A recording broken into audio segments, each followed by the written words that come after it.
Mehmet Bey'i de böyle alalım. Başkan siz şöyle buyurun. Buyurun başkan. Klimayı kapatayım mı efendim? Kalsın. Evet. Bugün Malatya'nın eğitim hayatı için çok güzel bir gelişmeye başlangıç yapmak üzere bir araya geldik. Hasar gören binalarımızın yenilenmesi konusunda bir çalışma başlattık. Bu çalışmalarımızın da semeresini alıyoruz. Bugün itibariyle, bu yıl itibariyle daha doğrusu Malatya'da 22 yeni okul binası inşaatı inşallah başlıyor. Bir kısmı başladı. Yine 32 okulumuzda da güçlendirme çalışmalarımız süratle devam ediyor. İnşallah eğitim öğretim yılı başlangıcında bunları eğitim hayatımıza kazandıracağız ve çocuklarımızın daha ferah ortamlarda eğitim alma imkanına kavuşmasını temin edeceğiz. Malatya'nın eğitim kurumlarının kaliteli hale getirilmesinde Malatyalı hayırseverlerimizin destekleri çok büyük.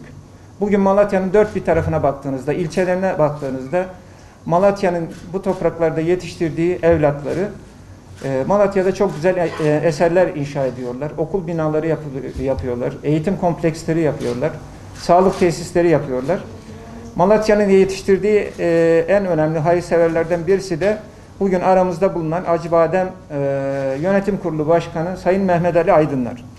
Arapgiri ilçesine gidenler görecektir ki orada gerçekten modern bir fen lisesi, Anadolu Lisesi, diğer eğitim tesisleriyle birlikte, konferans salonlarıyla birlikte gerçekten gurur duyulası eserlere şahitlik edeceklerdir. Arapgiri ilçesinin eğitim bakımından da bu seviyeye gelmesinde Sayın Mehmet Ali Aydınlar'ın çok büyük katkısı olmuştur. Bu deprem olayından sonra Sayın Başkan'la biz de temasta bulunduk ve Malatya'nın bazı konularda okul ihtiyacı olduğunu kendilerine ilettik. Sağ olsunlar Malatya'nın bu ihtiyacını karşılama yönünde kendileri irade beyan ettiler. Bugün bu irade beyanı neticesinde de Battal Gazi ilçemizde Çamurlu Mahallesi'nde Mehmet Ali Aydınlar Malatya Lisesi'ni yapmak üzere kendileriyle protokol imzalayacağız. Okul arsamızın bulunduğu yer Malatya Elazığ çevre yoluna 450 metre mesafede. Okulumuz 24 derslik olarak inşa edilecek. Aynı zamanda sadece okul binası değil, spor salonu ve konferans salonu da bu inşaatın içerisinde bulunacak. Uygulanacak proje, özel tip proje. Ekranda gördüğünüz gibi çok güzel bir okul binası ve yanında tesisleriyle birlikte eğitim hayatımıza kazandırılmış olacak. Yapılacak olan lise binası tüm Malatyalıların bildiği ve Türkiye için gerçekten çok önemli değerler yetiştirmiş Malatya Lisesi olup kapasitesi 816 öğrenci olacaktır. Ve sınavla öğrenci alan kaliteli bir okulumuz olacaktır.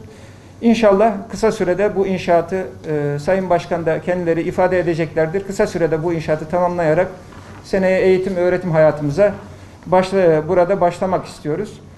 Ben bu vesileyle hem Arapgir ilçemize hem Malatya'mıza çok değerli eserleri kazandıran Sayın Mehmet Ali Aydınlar Başkanımıza, Malatyalılar adına, Malatya'nın gençleri adına, çocuklarımız adına çok çok teşekkür ediyorum.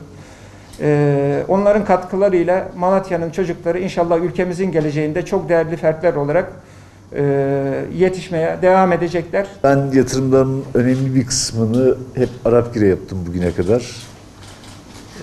Ayrıca İstanbul'da, Bodrum'da da bir takım bu tür yatırımlarımız oldu. Ama bu özellikle depremden sonra Malatya'nın okul ihtiyacı ile ilgili talep iletildiğinde biz de memnuniyetle üzerimize düşen görev neyse onu yerine getiririz dedik. Sonra Vali Bey'le birkaç kez görüştükten sonra bu okulun yapımı konusunda mutabık kaldık. Bugün de bu protokolü imzalayacağız. Hemen arkasından inşaata başlayacağız. Kısmet olursa gelecek sene eğitim dönemine okul hazır olacak.